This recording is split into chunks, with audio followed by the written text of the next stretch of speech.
Hey moms, it's Laura Ollinger. Welcome to the Positively Healthy Mom podcast. Because there's no manual for the hardest job in the world. So welcome. So today we have Myron Miller as our guest. So Myron, why don't you say hello and introduce yourself? How you doing? Thanks for having me, Laura. A little bit about myself. I've spent the past 30 years mainly in construction and real estate development as an entrepreneur, owner of multiple companies along the way. And I've spent the past 2 years now kind of changing focus and dedicating my time to coaching young adults, helping them identify their goals and set goals and be able to actually obtain their goals and, help be a mentor to guide them and direct them in a path of success. Awesome. Well, I'm so happy to have you here. And as you know, this show is for moms, but I brought you in just because you are so experienced as a dad you have 5 daughters. Is that right? That is correct. Yes. Yes. And so tell us a little bit more about how you got into coaching. And specifically, I know your kind of target audience is adolescent boys, kind of 16 through mid-20s, young adult men. So tell us how you kind of got into that. Well, I was blessed to have a very, very loving and caring father and grandfathers that poured a lot of time and energy into me. And 5 years ago, I lost my father. And, I was thinking about how do I take the information, the time, and the effort that they poured into me and be able to pass that forward and pay it forward.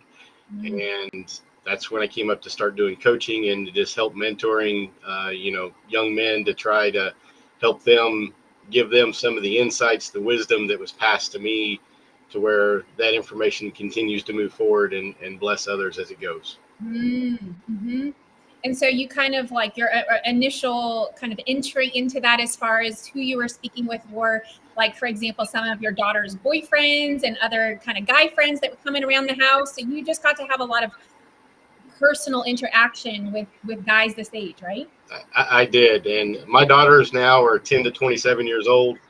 And so I've seen a wide range of boys and girls, here at the house and at different places and, events with them and talking with them and just kind of interacting with them. It's them and friends and other colleagues as well. It's just there's a lot of lack in, having that positive role model and a mentoring mindset to actually coach and guide, young people to transition from being a child and an adolescent into, adult world and into the working world and careers and all of those paths. And it's not something that's taught in school. It's not something that's taught at the universities. And I actually am working with some of the local universities because they don't have anything like that. And all the professors I talked to there were like, yes, we need this. This is exactly what we need, because I did a few intern programs with the local university here, Northern Kentucky University. And that was one of the big things that they were having a problem with was the students weren't able to make that transition from college to career easy. It was always stressful. It was always difficult. They got overwhelmed. They didn't know how to do interviews, how to write a resume, or a lot of them didn't even know what they wanted to do. And they're in year 3 of a degree, and I'm talking with them. I was like, so why do you want to be an engineer? And they're like, I don't know. I thought it was a good path and supposedly it pays good. So it's they're going for a paycheck, not a passion. That never really ends up well. So, as this relates to my audience, what I'm thinking of is, you would like the idea of being a parent, a mom or dad who is having these conversations with your kids, kind of leading them and guiding them. But what I'm hearing kind of, in my mind is that a lot of times teachers and young adults don't necessarily want to hear advice from their parents. And so I'm like really curious about this idea of a positive role model, the way you've researched it and what you've developed for your business for these young people so that they're getting some really great, support and advice, but it's not necessarily coming from their parents, but that it's still a really positive resource. So what are your thoughts about that? Well, the parents can even play a positive role. Like one of the guys that I've worked with, he went through, he got got a 5-year degree in 3 years, graduated top of his class as an engineer, and he was miserable. And I was talking with him. I was like, well, why did you choose engineering? He's like, well, I was talking with my mom and dad, and they were guiding me and helped me along the way. And it's not anything the parents did wrong. Mm-hmm. It's more of this, child or young adult, whatever, not being able to express what they like, what they enjoy, and just taking their parents' advice and kind of going with it blindly, not knowing how to even figure out what their passion is. So even if you have the best parents and the best intentions, you can still end up with a degree and in a job that it's not really your passion. Yeah.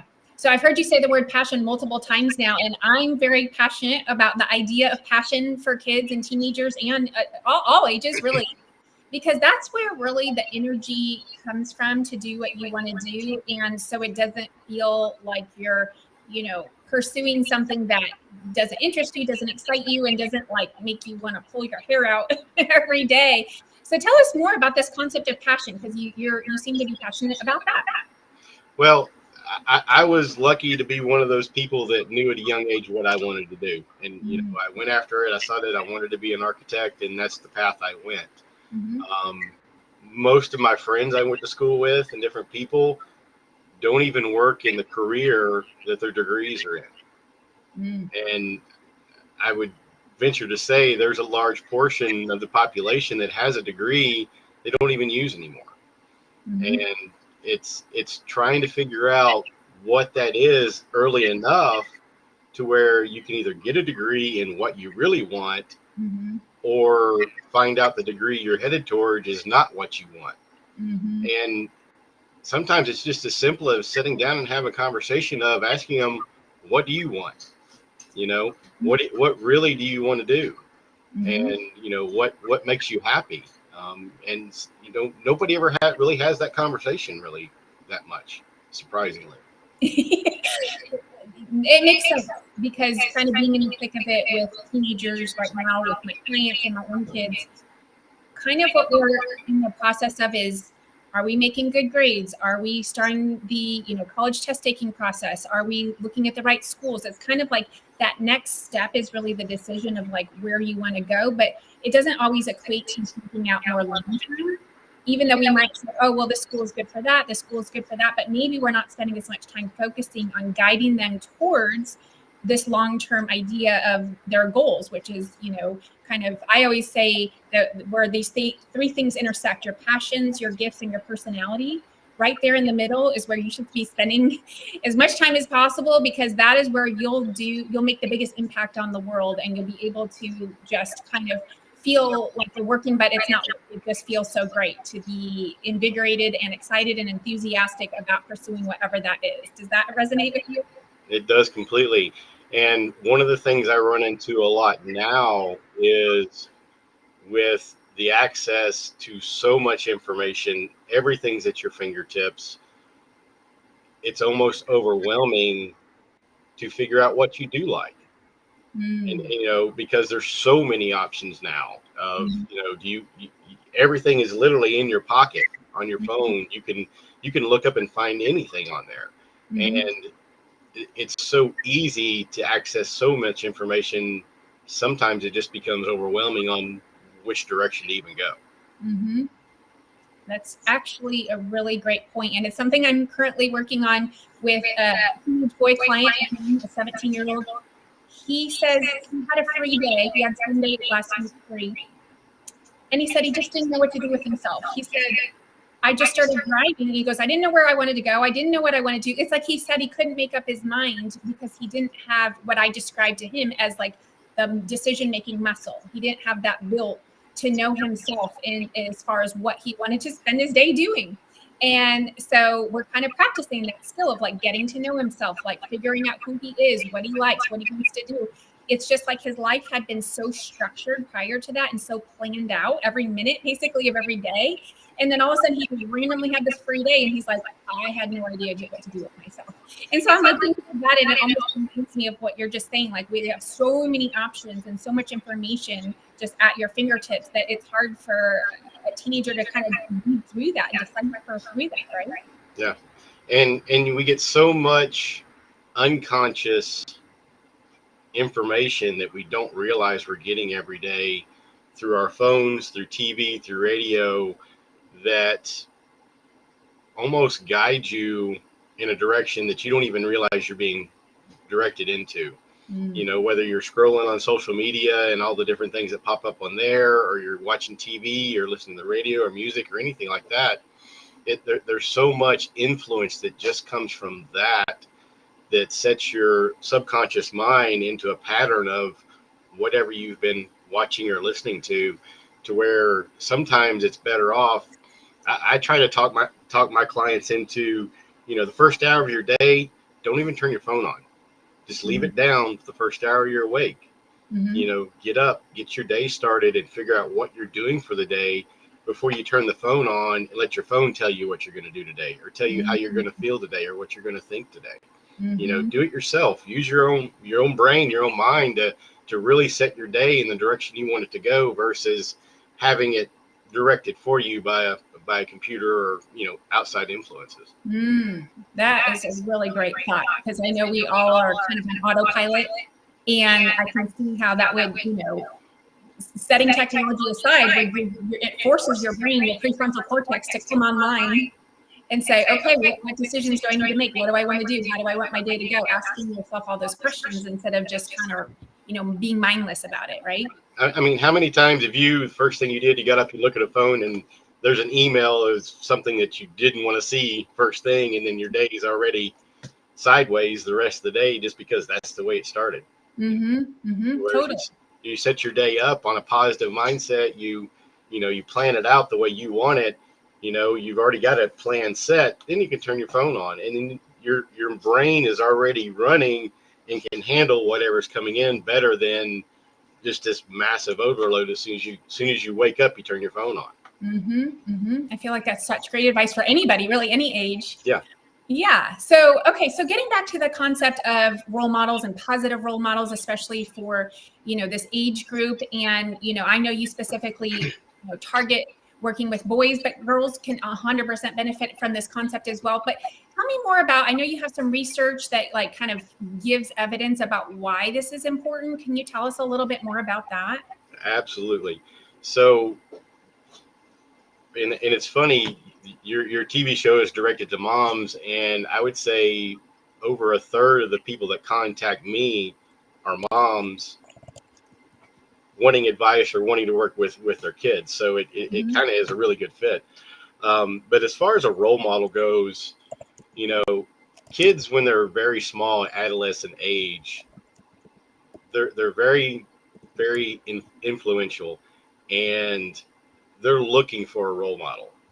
Whether you realize it or not, they realize it or not, they're looking for a role model. And if we don't provide one for them, they're going to find one. Whether it's, you know, a movie star, a singer, a social media influencer, which there's nothing wrong with any of those. But what control do you have over your children's influence that they're getting? You can control it somewhat, yes. But there was the National Literacy Trust did a study, and over 50% of the kids asked who their role model were social media influencers. And they did a study, and albeit you can have positive role models that are actors or sports figures or influencers, not having that personal one-on-one interaction with the role model that you choose degrades what you gain from them by 75%. Oh.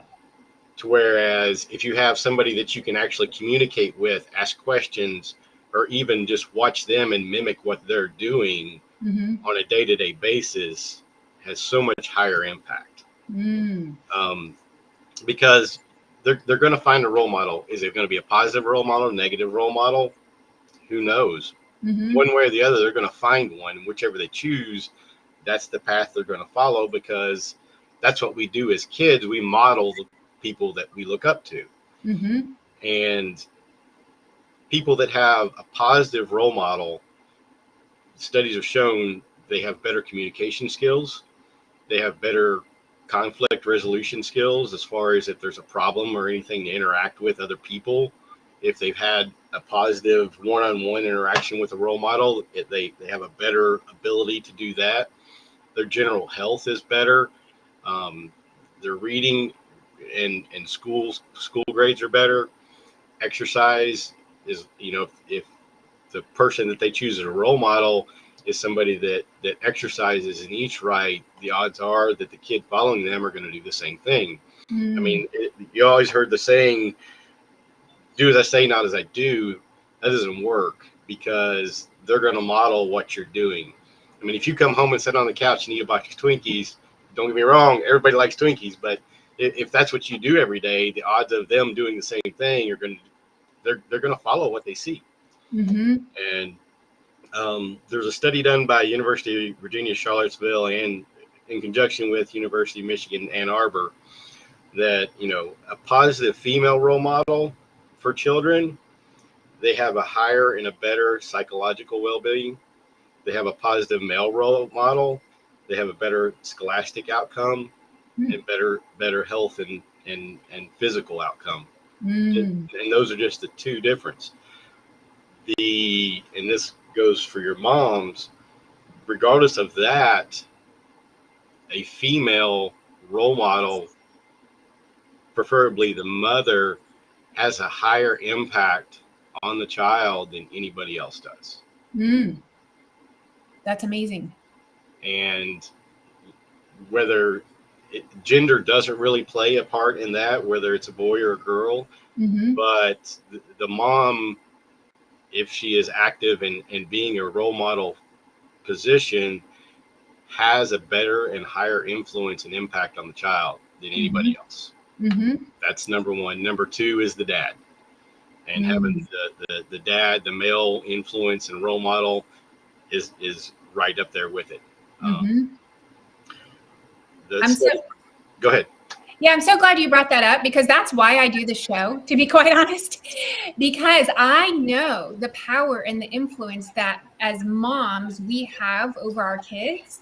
And so, I do work with teenagers, but one way to help the teenagers is by helping the moms and supporting them and encouraging them and kind of strengthening their mental health and their, positive expectancy, and just, the physical part, that just kind of the whole being, the mental, physical, spiritual, emotional, all those themes. And yes, I have some similar studies out of England that we're talking about how the number one influence on a teenager's mental health is directly correlated to the mom's mental health. So I completely support that. And so what I'm hearing from you is that really the top role models in our kids' lives are us, the parents. But outside of that, it's great to have other positive people as well. And I can think of some specific examples with my own kids. I know one summer, my kids used to go to summer camp, like sleepaway camp.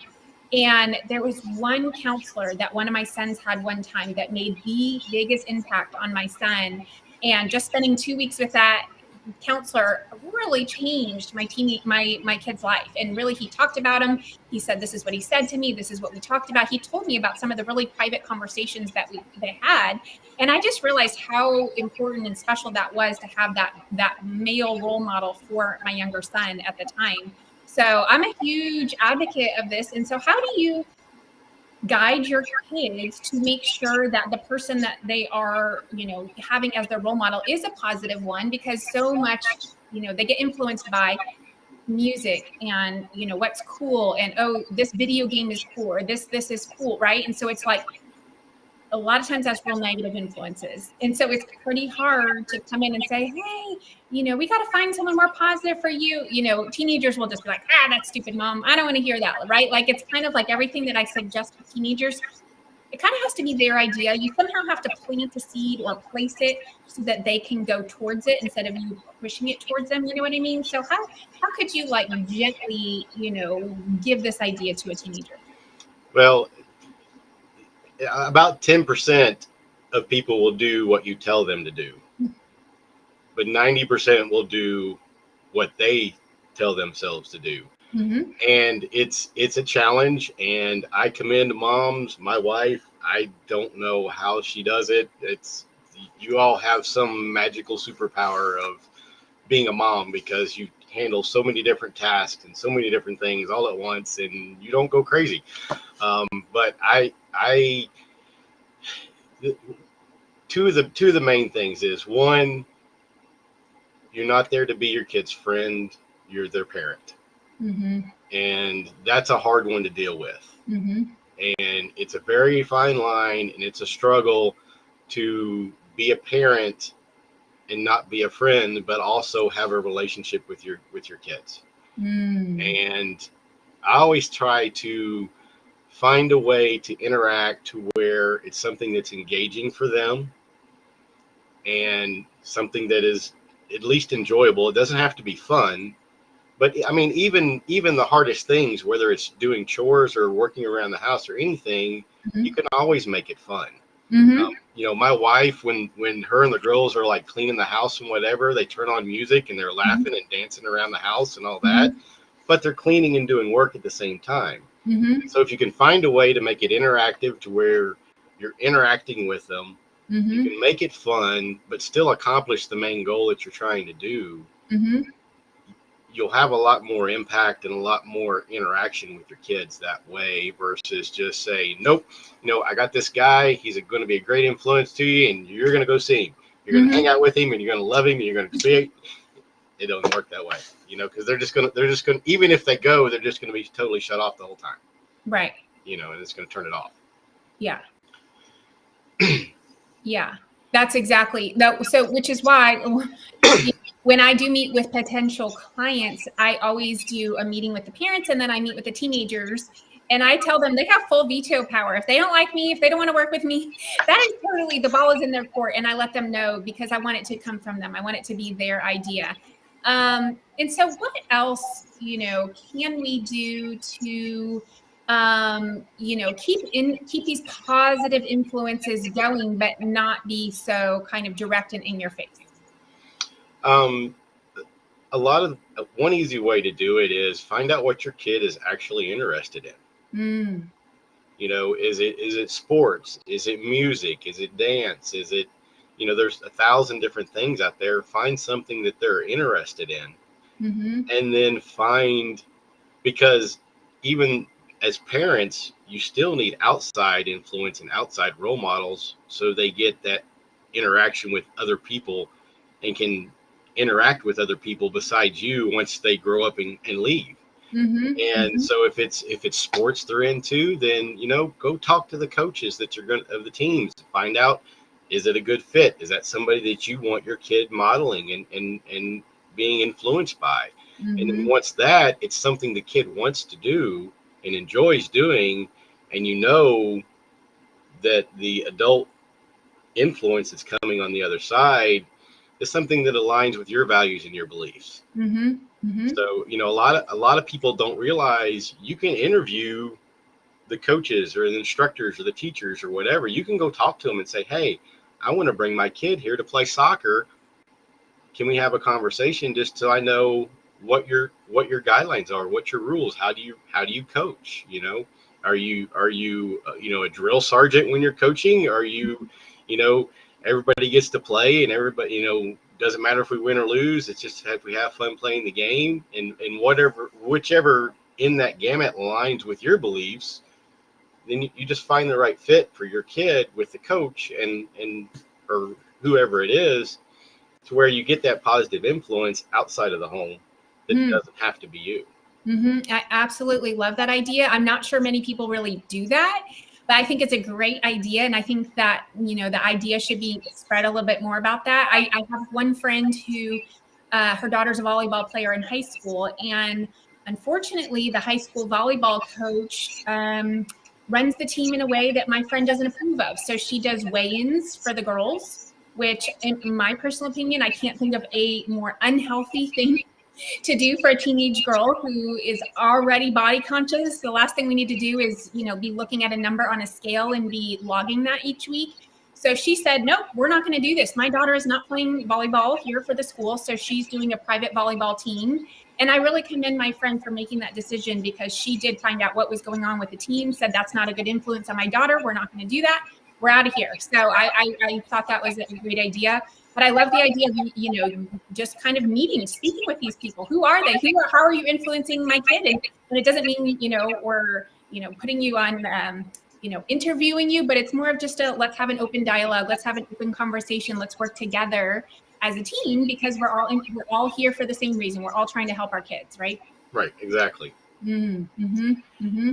And if you want to talk about the impact of outside role models in a negative way, part of that study is outside role models like sports, actors, singers, social media influencers.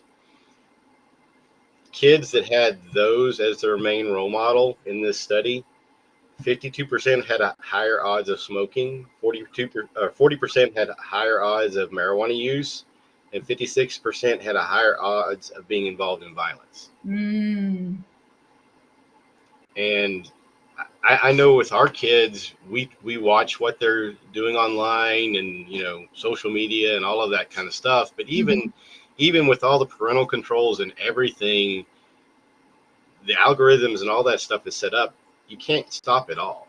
And you don't know everything that they're seeing on that little screen that they're sitting in their room looking at the screen. So what influences are coming in through that? And is it positive? Is it negative? Is it good and heading in the direction that you want your children to go? Or is it something totally different that you don't even want them to be involved with, that we don't know about, And one of the worst things is to find out that, your kid's been following this person online or doing different things and taking them down a path that you had no idea they were even going on. And I mean, technology is a great thing, but it's something that it has to be monitored. You have to know what's coming in, because I mean, whatever comes in comes out. And it's something that we have to do as parents. And sometimes the kids don't like it, but again, we're not there to be their friend. We want to have a good relationship with them. We want to enjoy and have fun with them. But at the end of the day, it's our responsibility to make sure that what the good beliefs and whatever we want to instill in them actually get put in place, and not sidetracked or derailed by something that's just happening on a tablet or a phone or something that we're not aware of. Right.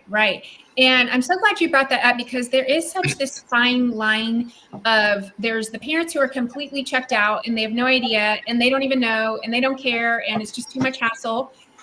Then there's the opposite end of the spectrum, which I know a few parents who are just the hyper vigilant, hyper controlling, totally obsessed with checking every single thing and checking grades and checking their phone. And I honestly think that is also a disservice, right? Like, I do believe in being the parent and not the friend 100%. But there becomes a time where it's all of a sudden it's a police state that you're raising your kid. And that is, to me, just as unhealthy or negative as the parent who's completely checked out and not paying attention at all, because kids will always find a way. If they want to see something, they're going to find a way. No matter how much controls, they'll use their friend's phone. They'll use a different, source of information that you'll never be able to figure it out. And B, it's really not teaching your teenager the skills, the executive function skills, to make those decisions for themselves. Like, is this good? Is this not good? Because if my parents are always deciding for me, I never have the chance to make that decision for myself, right? Exactly. They have to be able.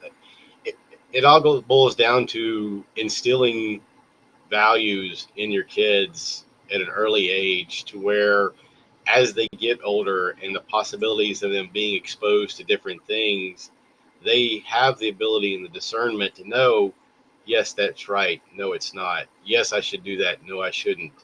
Yes, I should listen and follow this person. No, I shouldn't. And you just have to give them guidance along the way. And the older they get, you have to let go of the reins a little bit along the way, and it's really hard. I know 5 daughters. I mean, really, I've got a whole collection of guns and everything and stuff like that. It's like, boy comes over, like, hey, come over here. We need to look at this cabinet over here. But Right. it's you got to let go of the reins and just know that you did your job when they were small to where they're going to go and follow the right path that they need to do. And sometimes they don't. And sometimes the harder you push to fix it, the worse you make it. Mm-hmm. And sometimes you just have to let them fall. Let them, Yeah. They've got to make mistakes, and just be there to love them and pick up the pieces and put it all back together and move forward after it's over. Mm-hmm. I mean, it's nothing a parent ever wants to do, but sometimes we have to do that.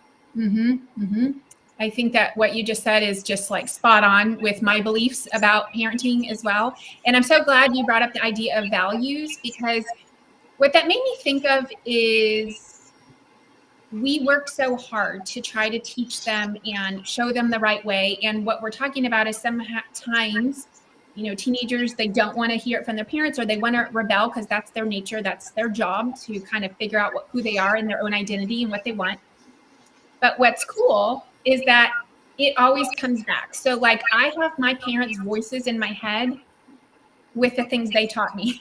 And I might have ignored them for probably 10 years, those voices, maybe longer. But now I'm obviously an adult, and I can hear my dad, saying something to me about driving at night, or don't ever pull over on the side of the highway because that's dangerous, or I hear my mom's voice about, something with cooking or food or meal planning, right? Because the things that they taught me. And so for the parents who are in the thick of it right now with the teenage rebellion stuff going on, some encouragement I like to give them is that maybe they're doing that right now, but they're still hearing you. And just because they're not doing what you want them to do doesn't mean they're not going to do it someday. So like one of my best examples of that is kind of like teenagers are obsessed with junk food. They love junk food. They love it. They love it so much, just unhealthy stuff. And I have lots of clients whose parents were very frustrated by their kids' eating habits. And so I said, you know what, all you can do is just keep showing them, keep being the role model for this is healthy. This makes my body feel good. This is nourishing for me. This gives me energy, because I don't want to ever focus on weight, especially for girls. And so I said, maybe right now they're eating those, Cheetos and energy drinks, but they will remember everything you've taught them. And when they're someday in their 20s and 30s, it'll come back. Oh yeah, I should be, making a healthy meal. I should, right? All the things that they were taught. What are your thoughts about that? 2 thoughts. One, as the parent, you control a large portion of what food comes in the house. Well, true. So whatever you buy at the grocery store is what's available to eat at home. Mm-hmm. Now, when you get into the teenage years and different things like that, they're going to be out on their own, and they're going to buy whatever they want to buy. Exactly. And, sometimes that's where you got to let them do the hard part and find out for themselves of, you eat all that junk food and you're going to feel like crap. Sometimes, and it just doesn't. Or you drink a bunch of energy drinks and it makes you have a crash afterwards, and you're down and just feeling groggy and all that. And those are things that we just have to learn on our own. I mean, I know I learned that myself in college. I left home and I was like, yes, I'm free. I can do whatever I want. And I was living off of junk food and everything else. And then 30 pounds later, it's like, wait a minute. Something's not right here. Right. Maybe mama's right. I don't need to eat this crap all the time. But and that's just where the values come in. Yeah. And just instilling that at a young age, leading by example. If you don't have junk food at home, and you have healthy food at home, and you have snacks at home that they can snack on that are good and healthy for you, they're going to remember that. And they're, whether they come completely back to it, but it's still in there. Exactly. And it's that's the biggest thing, is just leading by example. It's hard for a kid to understand why they have to do something if you're not doing it. Totally. And this conversation, I could really bring in another direction. So maybe we'll do that for 1 second.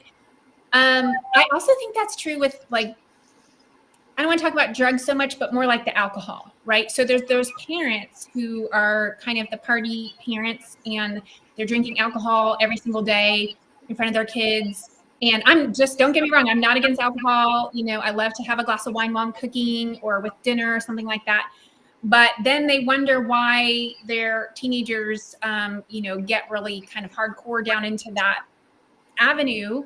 It's like, well, maybe they were watching you all those years when you thought they weren't paying attention. They were like, oh, well, mom does it, dad does it, so I'm okay to do that, right? What are your thoughts about it?